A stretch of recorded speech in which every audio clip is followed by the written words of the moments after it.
마지막 세 번째 비유에 나오는 구절입니다. 특별히 오늘 말씀은 교회의 거룩함이 얼마나 중요한지 강조해주는 말씀인데요. 요즘처럼 교회가 교회답지 못하고 목회자가 목회자답지 못하고 성도가 성도답지 못한 이런 시대에 이 말씀, 거룩함, 이게 얼마나 중요한지 모르겠습니다. 사도 바울은 주님의 몸된 교회에 대해서 비유를 들어 설명하는데 첫 번째는 농부의 비유입니다. 사도 바울은 고린도 교회에 마치 농부처럼 밭에다 복음의 씨앗을 뿌렸다, 이렇게 말합니다. 그리고 지금 고린도 교회에서 목회하고 있는 아볼로는 그 복음의 씨앗이 자라도록 물을 주었다고 말합니다.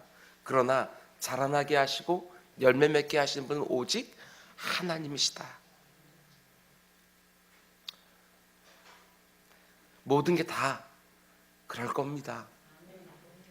우리는 그냥 씨를 뿌릴 뿐이고 열심히 최선을 다해서 물을 줄 뿐이고, 그러나 자라나게 하고 열매 맺게 하시는 분은 오직 하나님 한 분이시지요.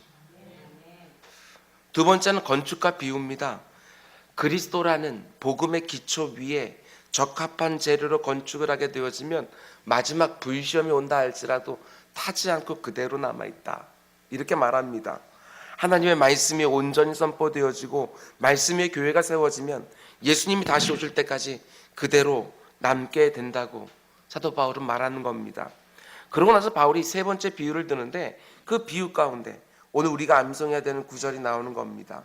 여기서 말하는 것은요, 말씀 위에 지어진 거룩한 교회 자체도 너무너무 중요하지만 더 중요한 것은 그 교회가 더럽혀지지 않는 것, 거룩함을 그대로 보존하고 유지하는 것. 이것은 어떤 면에서 멋지고 웅장한 교회로 더 성장하고 자라나는 것, 그것보다도 훨씬 더 중요하다, 이렇게 사도 바울은 말하는 겁니다. 오늘 암송 구절인 16절 말씀 이렇게 시작하지요. 너희가 하나님의 성전인 것과. 이 표현을 잘 보시기 바랍니다.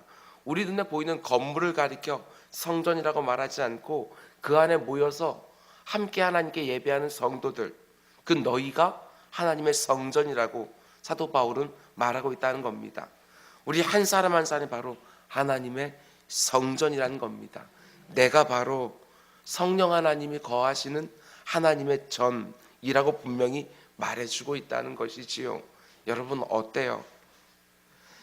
교회에 대한 앞에 나오는 세 가지 비유와 이 말씀을 연결해서 함께 보게 되었으면 내가 최선을 다해서 열심히 뭔가를 하지만 그것을 이루고 열매 맺게 하시는 분은 내가 아니요 하나님이시다, 분명한 것이고, 우리의 인생들이 귀한 하나님의 복음의 말씀 위에 그 기초 위에 세워져야 된다, 이걸 또 말씀해 주시는 것이고, 뿐만 아니라 뭔가 성장하는 것 같고 뭔가 풍성해지고 더해지는 것 같다 할지라도 하나님께서 정말 원하시는 너의 깨끗함, 거룩함, 경건함, 이런 거 잃어버리면 안 된다, 이런 말 아니겠습니까?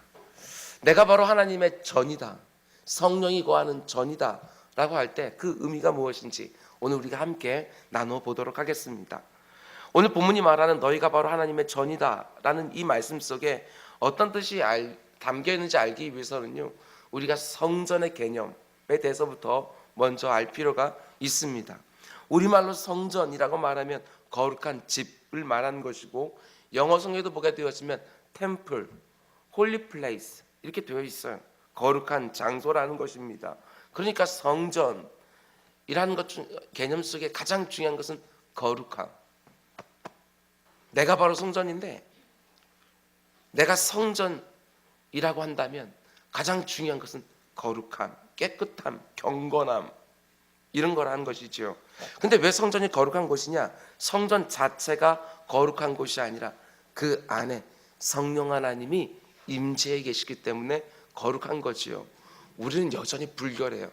그런데 왜 우리가 성전이 될 수 있느냐? 내 안에 깨끗한 거룩하고 경건한 성령 하나님이 계시기에 거룩하다, 이렇게 말하는 겁니다. 성전의 원형이 되는 것은 구약의 회막입니다. 회막이 어떻게 만들어집니까? 이스라엘 백성들이 하나님의 은혜로 애굽에서 구원을 받습니다. 근데 하나님은 그렇게 구원하신 이스라엘 백성들을 가장 먼저 어디로 데려가십니까? 시내 산으로 데려가시지요. 시내 산에서 뭘 합니까? 나는 너희의 하나님이 되고 너희는 나의 백성이 되리라. 언약을 맺어 주십니다. 그래서 이스라엘 백성들 언약 백성을 만들어 놓은 다음에 또 뭘 하시지요? 언약 백성들이 어떻게 살아가야 되는지 십계명과 율법들을 거기서 주십니다. 그런데 십계명과 율법을 딱 주신 다음에 여러분 출애굽기 쭉 읽다 보면 마지막 가서 좀 어렵잖아요. 왜 어렵습니까? 그래서 회막을 어떻게 만들어야 되는지를 길게 설명하고 있기 때문에 그렇습니다. 회막은 어떤 의미냐? 하나님과 이스라엘 백성들 사이에 언약을 맺고 그리고 이스라엘 백성들이 하나님이 원하시는 삶을 살아가면서 이 회막을 중심으로 하나님과 그 백성들 간의 만남이 계속 이루어지는 겁니다. 그래서 회막은요, 교제의 장소예요. 하나님과 그의 백성들이 만나는 장소. 건물로서의 성전이 생기기 전에 회막이 있었는데요, 영어로는 텐트 오브 미팅, 만남의 텐트. 하나님과 그 백성이 만나는 장막, 그것이 바로 원형, 성경의 원형의 개념이라는 거예요. 그런데 이 회막이 후일 어떻게 되어지느냐? 건물로서의 성전으로 발전하게 되었습니다. 왜 텐트가 건물로서의 성전으로 발전하는가? 이스라엘 백성들은 광야를 지나갈 때 계속해서 이동을 해야 되니까 건물로서의 성전은 불가능한 겁니다. 그런데 이스라엘 백성들이 가나안 땅에 들어와서 정복 전쟁을 벌이고 그리고 그 땅을 차지하고 나라가 안정되었을 때 건물로서의 성전이 세워지게 된다는 것입니다. 더 이상 이동할 필요가 없이 성전이 한 곳에 예루살렘 성에 고정되어지는 겁니다. 우리가 잘 알고 있는 것처럼 다윗 왕은요, 성전 건축을 사모했습니다. 그러나 하나님이 그 손에 너무나 많은 피를 묻혔다고 허락해 주지를 않지요. 그 성전의 건축에 필요한 모든 재료들과 길자가 조직까지 다윗이 다 그래서 준비해 놓고요, 건축은 정작 그의 아들 솔로몬이 하는 겁니다. 그래서 솔로몬 성전, 이게 바로 최초의 건물로서의 성전이에요. 이스라엘 백성들이요, 하나님 앞에서 그 성전을 통하여 언제나 나아갔던 것을 보게 되었습니다. 근데 문제는 뭐냐? 하나님께서 그 성전을요, 후일 다 헐어버리셨다는 겁니다. 왜 헐어버리십니까? 이스라엘 백성들이요, 하나님을 온전히 믿은 것이 아니라 그 성전 자체를 믿었기 때문에 그렇습니다. 하나님께서 이스라엘 백성들의 패역함을 보면서 많은 선지자들을 보내서 회개하라고 수없이 외칩니다. 너희들이 회개하지 않으면 내가 이 나라를 완전히 쓸어버리리라. 여러 번 경고를 해요. 근데 이스라엘 백성들은요, 어떻게 생각합니까? 우리 가운데 성전이 있는데 어찌 우리가 망할 수 있겠는가? 성전을 믿은 거예요. 그래서 하나님께서요, 그 성전을 다 패해버리십니다. 바벨론 군대에 의하여. 그리고 이스라엘 백성들 바벨론 다 포로로 잡아가지요. 이게 뭘 의미합니까? 여러분, 하나님의 임재를 상징하는 그 거룩한 성전을요, 하나님이 아니라 그것을 믿는 우상으로 만들어 버렸기에 하나님 그 성전이라도 다 패해 버린 것입니다. 여러분, 우리는 교회를 믿는 것이 아닙니다. 이곳에 임재하시는 하나님을 믿는 것이지요. 이게 우리들의 신앙입니다. 그러고 나서요, 다시 성전이 지어지게 되어지는데 누가 짓냐면 바벨론 포로 70년을 마치고 돌아온 이스라엘 백성들의 총독이었던 스룹바벨. 에스라 선지자와 학개 선지자의 도움을 받아서 성전을 다시 재건하는 것입니다. 비록 솔로몬 성전에 비해서 그 규모와 화려함은 턱없이 모자랐지만 하나님 그 성전을 기뻐 받으셨고 그 성전의 영광으로 임하셔서 그것을 거룩한 장소로 구별하시고 그곳에 자기 백성을 만나 주신 것입니다. 그런데 이 스룹바벨 성전도 후일 로마 제국의 폼페이 장군에 의해서 완전히 또 폐허가 되었습니다. 그리고 성경에 등장하는 세 번째 성전이 나오는데 그 성전이 바로 우리가 잘 아는 헤롯 성전입니다. 예수님이 공생의 기간 중에 몇 번 방문했던 바로 그 성전이에요. 그게 바로 헤롯 성전입니다. 헤롯 왕이 로마 제국에 엄청난 뇌물을 주고요, 충성 맹세를 한 다음에 이스라엘의 왕이 되긴 했지만 제사장 그룹을 중심으로 한 대다수의 유대인 그룹들의 지지를 받지 못한 겁니다. 그래서 헤롯 왕이요, 제사장의 마음을 얻고 유대인의 마음을 얻기 위해서 시작한 것이 바로 성전 건축입니다. 그러니까 문제는 무엇입니까? 시작부터 잘못된 거예요. 하나님의 임재를 사모하며 예배하기 위해서 거룩한 성전을 짓는 것이 아니라 순전히 자신의 정치적 유익을 위해 성전을 지어요. 물론 이 헤롯 성전은요, 완성된 건물은 아니었습니다. 무려 40년 동안이나 건축이 진행되고 있는 정말 웅장한 성전이었어요. 근데 문제는 무엇입니까? 이스라엘 백성들이 하나님께 예배하는 것에 관심을 두지 아니하고 성전 짓는 데만 관심을 가졌다. 주객이 전도된 거죠. 근데 예수님이 그 헤롯 성전에 가서 보니까 그 성전이 어떤 상태로 있었습니까? 하나님의 임재를 상징하는 그 거룩한 장소가 너무나도 불결한 장소가 되어 있더라는 겁니다. 성전에 환정상이 가득했어요. 로마 제국에 흩어져 살던 디아스포라 유대인들이요, 절기 때마다 예루살렘 성전에 오는데요, 그때마다 성전세를 낼 의무가 있었어요. 성전세를 내는데 로마 제국에 흩어져 살던 그 사람들은요, 이스라엘 화폐를 갖고 있는 것이 아니라 로마 제국이 사용하는 화폐를 가지고 있는 거예요. 근데 그 화폐에는 누구의 얼굴이 그려져 있어요? 로마의 황제의 얼굴이 그려져 있는 것이지요. 로마 황제의 얼굴이 그려져 있는 그 동전을 하나님의 그 거룩한 성전에서 사용하는 것은 불결한 일이다 라고 해서요, 그 동전을 사용하지 못하는 거예요. 그 성전세를 내려면 반드시 로마 제국 화폐가 아니라 이스라엘 사람들이 사용하는 화폐를 내야 되는 거예요. 그래서 거기서 바꿔주는 환전상들이 성전 뜰 안에 가득했다는 것입니다. 뿐만 아니라 성전 이곳저곳에서요, 짐승들도요, 그 가운데서 그냥 왔다 갔다 난리도 아닌 거예요. 왜냐하면 또 이것도 제사장들이 이렇게 정해놓은 것입니다. 이스라엘 백성들이 흩어져 살다가 제사를 드리고 제물을 가져오는데 집에서부터 그걸 다 갖고 오면 길거리에서 부정해 줄 수도 있고 다칠 수도 있으니까 그러지 말고 성전 안에서 돈으로 사서 그걸 제물로 드려라, 이렇게 정해놓은 겁니다. 그래서요, 사람들이요, 짐승을 끌고 오는 것이 아니라 아무리 좋은 것들이 있다 할지라도 여기 성전에 와서 그것보다 좀 떨어지더라도 그것을 돈 주고 사서 제물로 사용하는 거예요. 근데 문제는 뭐냐? 환전을 해주면서 폭리를 취하는 거예요. 뿐만 아니라 제물을 파는데 시중 가격보다 몇 배 더 비싸게 파는 것이지요. 성전이 거룩한 곳이기 때문에 불결해지지 않게 하겠다고 환전을 하고 제물을 팔고 있지만 정작 그 거룩한 성전이 인간들의 탐욕으로 가득한 도적대 소굴이 되고 있었다는 사실입니다. 제사장들이 상인과 결탁을 해서요, 자기 주머니를 채워요. 그리고 그 주머니 채운 것을 가지고 관리들에게 일부 또 상납을 하고 도둑들의 커넥션이 딱 이루어져 버린 것입니다. 하나님의 지극히 거룩한 성전이요, 사람들의 탐욕으로 가득 찼다는 것이지요. 그러니까 지금 성전의 형편이 어떻습니까? 이스라엘 백성들 하나님을 온전히 예배하는 것보다 건물 자체에 관심이 있고, 제사장들은요, 그 안에 자기의 탐욕을 채우는 데만 관심이 있었다는 사실입니다. 하나님의 거룩한 성전이 더러워진 거예요. 그래서 예수님이 어떻게 하십니까? 극한 분노를 쏟아내시면서 환전상의 상을 다 뒤집어 엎어버렸습니다. 여기저기 동전이 막 날아다니고 주스려고 하는 상인들과 슬쩍 집어넣는 사람들과 난리도 아니었을 거예요. 채찍을 만들어서 그곳에 파는 짐승들을요, 치면서 성전 밖으로 다 주잖아요. 짐승들 막 우는 소리에 비둘기 막 날아다니고. 그러자 제사장들이 달려와서요, 예수님을 막 책망을 해요. 네가 무슨 권위로 이와 같은 일 하냐. 그저 예수님이요, 오히려 더 크게 제사장들을 꾸짖어요. 하나님께서 내 집은 만민이 기도하는 집이라고 했는데 너희들이 강도의 소굴로 만들어버렸구나. 그러면서 또 뭐라고 말씀하십니까? 굉장히 충격적인 말씀을 해요. 이 성전을 헐라 내가 사흘 만에 일으키리라.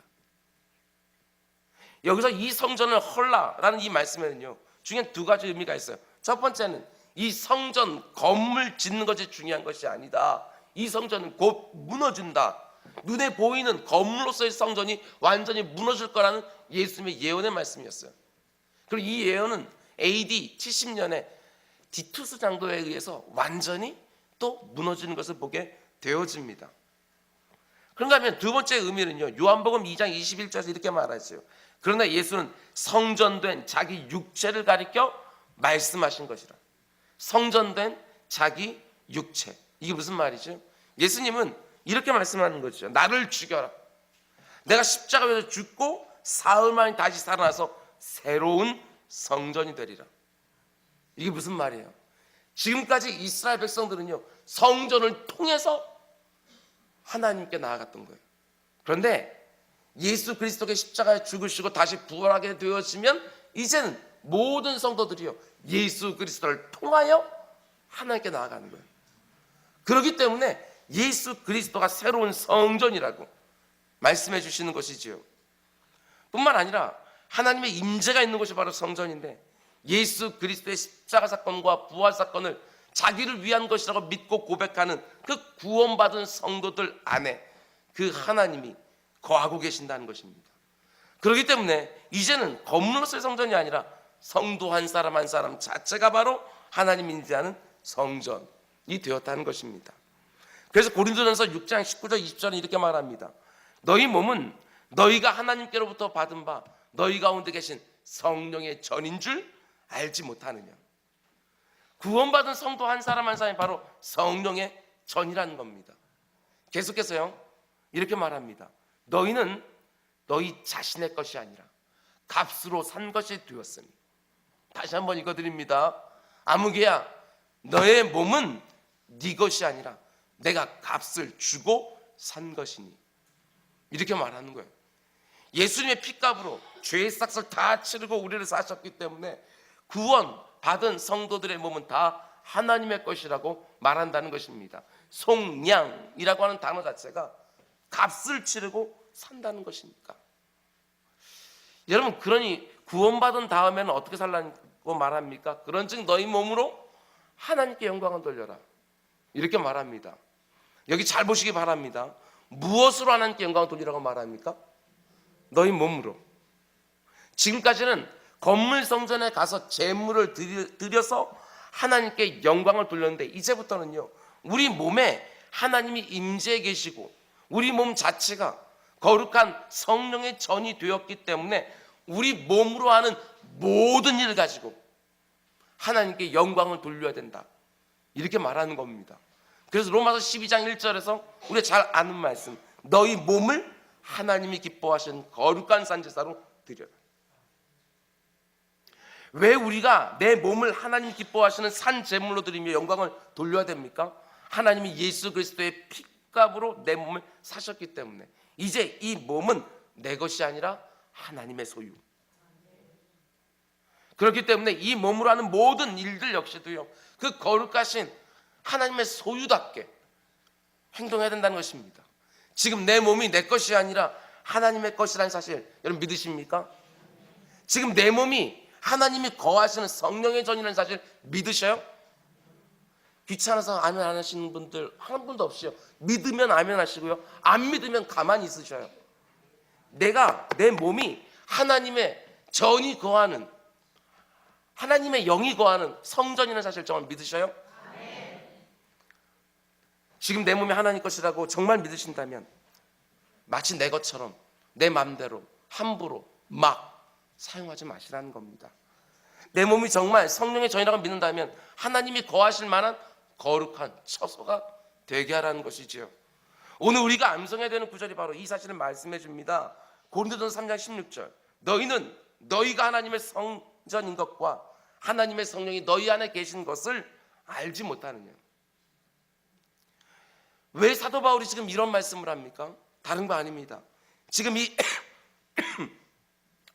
고린도 전서라는 이 말씀을 1차적으로 받는 사람들이 누구냐? 고린도 교회 성도들이거든요. 근데 그들이 지금 어떤 모습을 살고 있습니까? 우리 잘 아는 것처럼 교회 안에서 서로 파당을 지어 싸우고 있어요. 오늘날 교회만이 아니라 그 초대교회, 우리가 초대교회로 돌아가자라고 말하는데 그 초대교회에서도요, 이미 이렇게 분열이 있었어요. 나는 바울파, 나는 게바파, 나는 아볼로파, 나는 그리스도파. 아니, 예수 그리스도를 머리로 하여 모든 지체가 한 몸을 이룬 것이 바로 교회라고 말하는데, 교회 안에서 이렇게 파당을 져서 싸우고 있는 것이지요. 교회 안에서 자기가 받은 은사는 자랑하고 다른 사람들이 받은 은사는 무시하고 못돼 먹었죠. 교회 안에서 생긴 분쟁을 가지고 세상 법정에 나가 서로 고소하면서 서로 재판을 벌이는 일도 다수였고요. 교회 안에 심지어 자기 양 어머니를 음행하는 자도 있었어요. 이게 단지 그냥 2000년 전 고린도 교회 얘기로만 들리지는 않아요. 조금 더 거룩하지 않았다는 것입니다. 그 성전들이 조금 더 거룩하지 아니하고 자기 몸을 더러운 일에 마음껏 사용하고 있었다. 그래서 사도 바울이 지금 이렇게 꾸짖는 거예요. 너희가 하나님의 성전인 것과 하나님의 성령이 너희 안에 거하시는 것을 알지 못하느냐? 무슨 말이에요?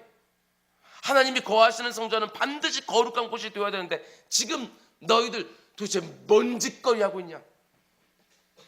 하나님이 거하시는 성도의 몸은 반드시 일절 깨끗하게 유지되어야 되는데 왜 함부로 아무렇게나 막 사용하고 있느냐? 꾸짖는 것이지요. 우리에게 주시는 말씀도 마찬가지입니다. 아무개야, 네가 하나님의 성전이라는 것과 하나님의 성령이 내 안에 거하신다는 걸 알지 못하느냐? 저는 이 말씀에 얼굴이 화끈거렸습니다. 저 역시 이 몸을 제대로 사용하지 못할 때가 너무너무 많기에. 여러분, 그러면 하나님이 거하시는 성전인 성도들은 구체적으로 어떻게 살아야 됩니까? 크게 두 가지만 간략하게 말씀을 드립니다. 먼저 첫 번째로요, 하나님이 거하시는 성전에 아름다움, 영광, 위엄, 이런 것들이요 성전을 통해서 이 세상에 다 드러나야 된다는 것입니다. 하나님 임재하시는 곳에는 반드시 그분의 영광과 권위와 아름다움이 드러나게 되어 있다는 것이지요. 모세와 아론이요 하나님 말씀대로 회막을 지어서 그곳에 제사를 드릴 때, 또는 솔로몬이요 성전 건축을 다 끝내고 그곳에서 하나님을 예배할 때, 스룹바벨이 무너진 성전을 다시 재건하고 그곳에 봉헌식을 할 때 하나님은 그곳을 자신의 영광으로 완전히 뒤덮어 주셨습니다. 그 영광이 얼마나 장엄한지 그 앞에 있는 모든 사람들이요 그것을 느끼고 두려워하며 떨었어요. 모든 사람들이 그곳 하나님의 임재가 있다는 것을요 설명을 안 해도 다 알 수 있었다고요. 성령 하나님이 오순절 다락방에 강림하실 때에도요 모든 사람들이 그 영광을요 다 직접 체험했어요. 불의 혀같이 임하고 바람 같은 소리가 가득하고, 불의 혀 같다고 해서 딱 뜨거운 뭔가가 아니고 바람 같다고 해서 차가운 뭔가가 아니고 하나님이 임재하실 때 그곳에요 모든 사람이 다 알 수 있는 아주 위엄 있는 임재가 있었다, 이걸 말해주는 거예요. 여러분, 그런데 그 성령 하나님이 구원받은 모든 성도들 안에 임재해 계신다는 거예요. 성부 하나님이 성자 예수 그리스도를 영접한 모든 성도들에게 성령 하나님을 선물로 다 주는 거예요. 모든 성도들이에요. 구원받은 모든 성도들 안에 성령 하나님이 이 안에 임재해 계신다. 지금 이 앞에 설교하고는 오재훈 목사만이 아니라 장로님들만이 아니라 권사님들만이 아니라 모든 사람들, 이제 막 세례를 받아서 공동체 앞에서 믿음의 서약을 한 그 사람, 그 안에도 모든 사람의 동일하게 하나님은 그 사람이 구원받은 사람이 맞다면 성령을 선물로 주신다.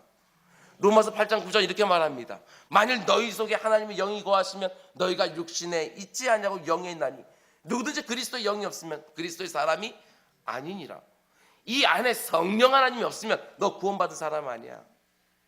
구원받은 사람 다 이 안에 성령이 계셔. 질문입니다. 구원 받으셨습니까? 네. 여러분 안에 성령이 있다는 사실을 절대로 잊지 마시라는 사실입니다. 성령의 전이 되어지는 성도들은 그러면 당연히 무엇을 드러내며 살아야 됩니까? 하나님이 임재하시는 곳에 나타난 그 영광, 그 아름다움, 그 위엄, 그 구별됨, 이런 것들이 반드시 드러나야 되는 거 아니겠냐고요. 내 몸속에 성령 하나님이 임재해 계시고 성령이 임할 때 그 자리에 하나님의 영광, 하나님의 아름다움, 그 위엄과 그 권세, 이런 것들이 분명히 드러난다고 성경이 말하고 있는데 하나님의 전인 내 삶에도 이런 것들이 당연히 묻어나야 되는 거 아니겠냐고요. 내 말에도 하나님의 영광이 드러나야 되는 것이고 내 표정 하나하나에도 하나님의 아름다움이 묻어나야 되는 것이고 내가 하는 모든 일 가운데 속에서도 하나님의 위엄과 권세가 있어야지. 이게 성도 아니겠어요? 이 세상에 나가서 기죽고 이렇게 저렇게 끌려다니는 그 정도가 아니고 뭔가 모르는 특별함이 모든 사람들이 볼 때 그냥 느껴져야 되는 거 아니겠냐고요. 예수 믿는 피가 그 가운데 속에 있어야죠. 그런데 문제는 무엇입니까?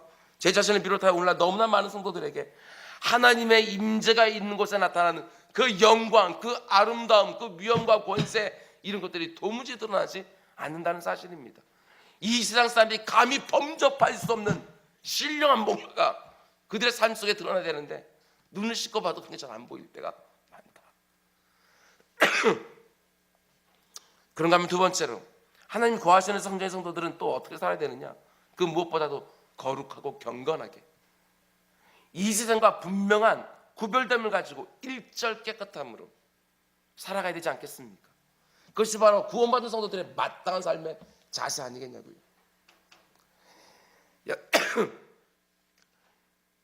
이스라엘 백성들이요, 회막을 메고 광야를 지나갈 때 하나님의 임재를 상징하는 그 회막과 그 성소에서 쓰이는 모든 기구들은 아무나 들고 다니지 못했어요.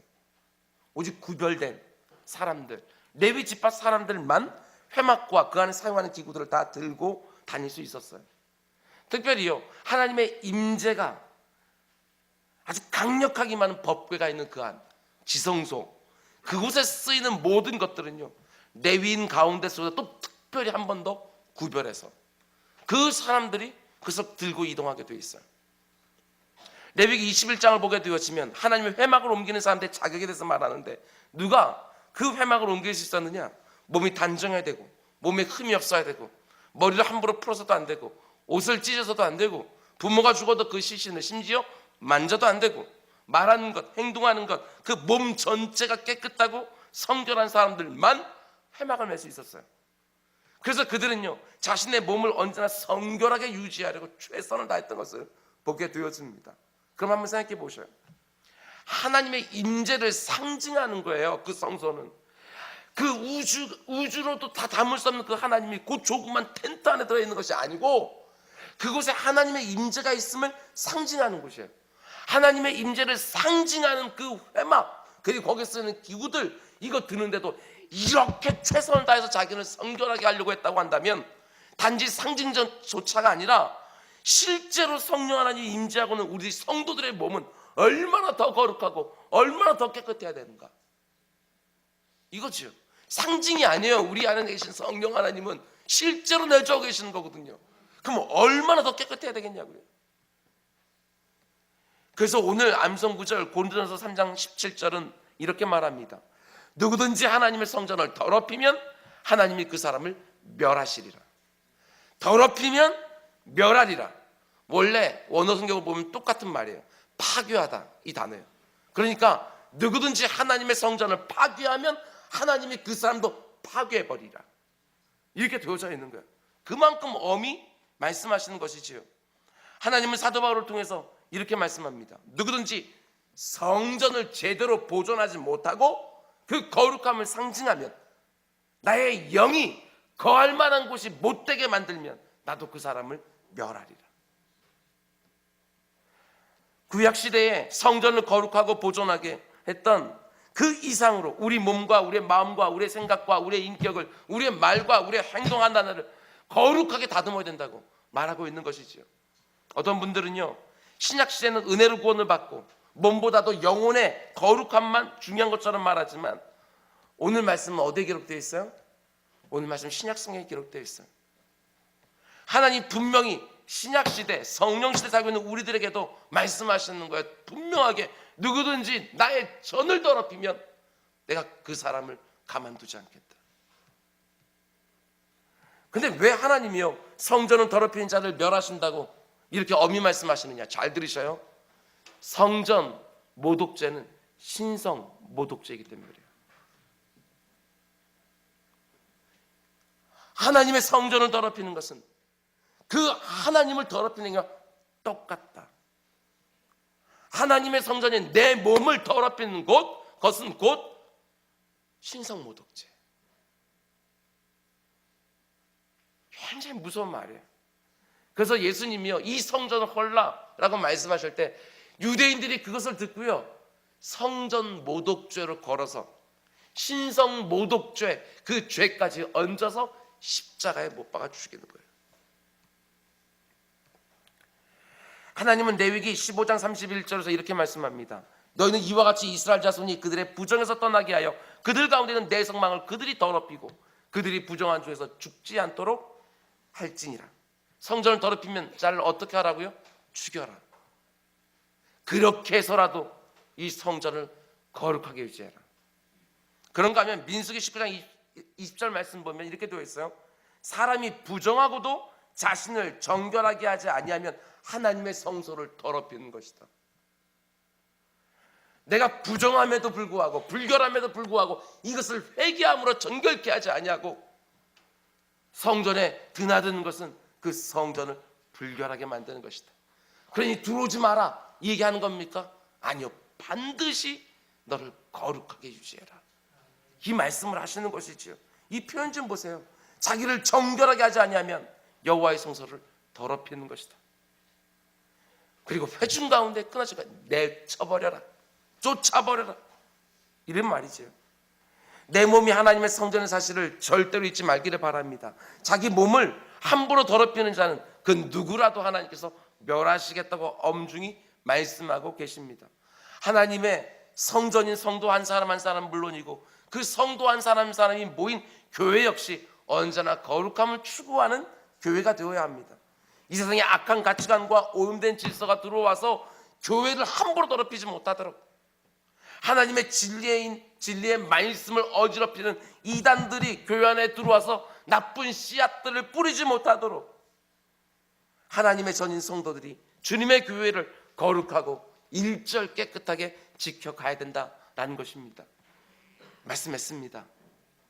첫 번째로, 여러분, 우리의 몸이 성령 하나님이 거하실 만한 성전이 되도록 언제나 거룩하게 보존하시는 우리 모두 될 수 있기를 원합니다.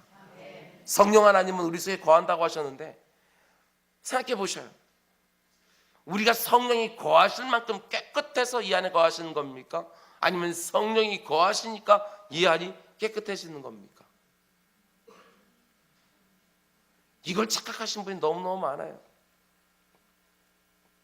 이게 정말 중요한데, 우리가 성령이 거하실 만큼 깨끗해서 이 안에 거하시는 것이 아니고 성령 하나님이 거하시니까 이곳이 단번에 깨끗해지는 것이 아니고 여전히 불결함에도 불구하고 성령 하나님은 내 안에 임재하시면서 그 가운데 나를 점점 하나님을 닮은 곳으로 청소해 나가셔요. 그게 성과 거룩해지는 거 아니겠습니까? 여러분, 우리가요 신분적으로는요 예수 그리스도로 피로 말미암아 이미 깨끗해졌다고 여김을 받았어요. 그런데 우리가 존재적으로는 여전히 더럽고 추하고 음란하고 탐욕이 가득한 이 아니지요.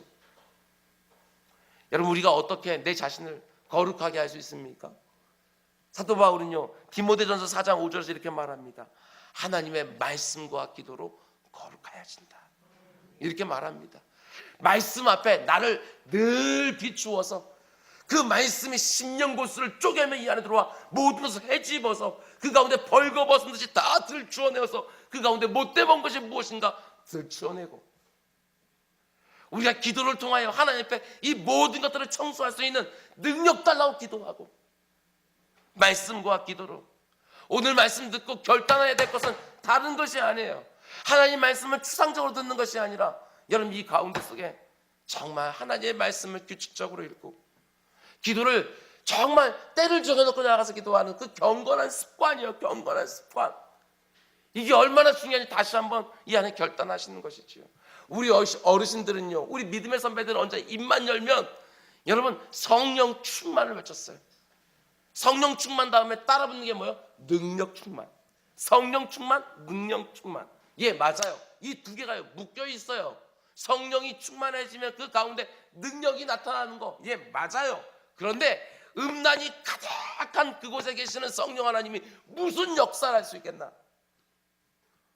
이 안에 탐욕이 가득한데 그 안에 계시는 성령 하나님이 얼마나 답답하시겠나? 성령이 충만한 것이 아니고 능력에 충만이 되는 것들이 아니고 이 안에 성전을 깨끗하게 못하면 그 가운데 성령의 역사가 드러나질 않아요. 성령 충만은요, 여러분 우리가 막연한 그런 것들이 아니라 언제나 거룩하고 경건하고 여러분 그렇게 자신을 돌아보아 성결하게 유지하는 그것 가운데 성령이 충만하고 능력이 충만해지는 것이죠. 여러분 잊지 마십시오.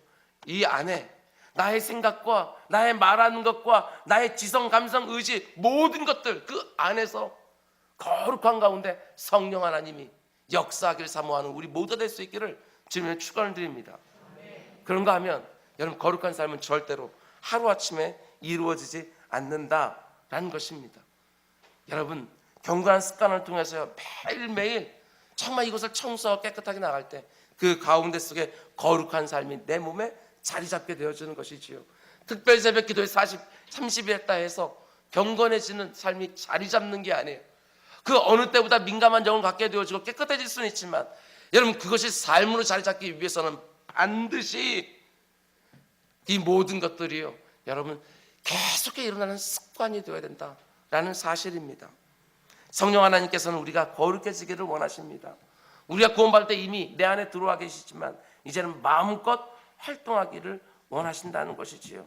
성령 하나님의 인도하심과 다스림이 분명히 드러나는 삶을 살기를 원하십니까? 능력 있는 삶을 살기를 원하셔요? 그러면 반드시 거룩하고 경건하고 깨끗한 삶을 사셔야 됩니다.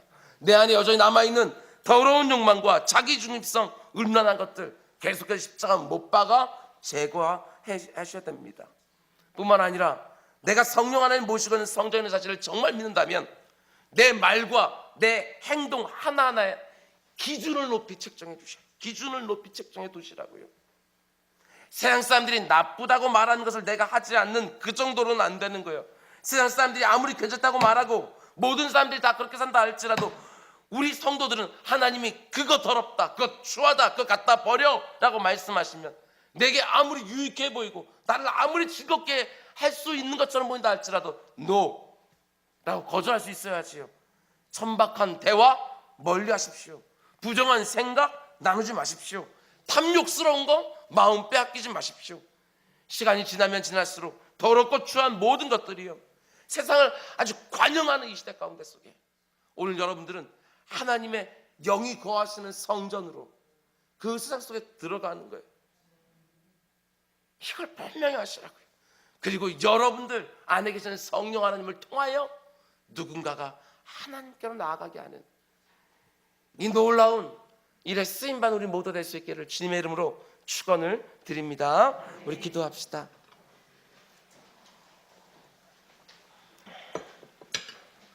사랑의 주님, 거룩하고 경건하고 일절 깨끗한 하나님의 성전으로 이 땅을 살아가며 나를 통해 하나님이 임재하시는 삶이 얼마나 복된 것인지를 확연하게 드러내며 사는 우리 모두가 될 수 있도록 인도하여 주시옵소서.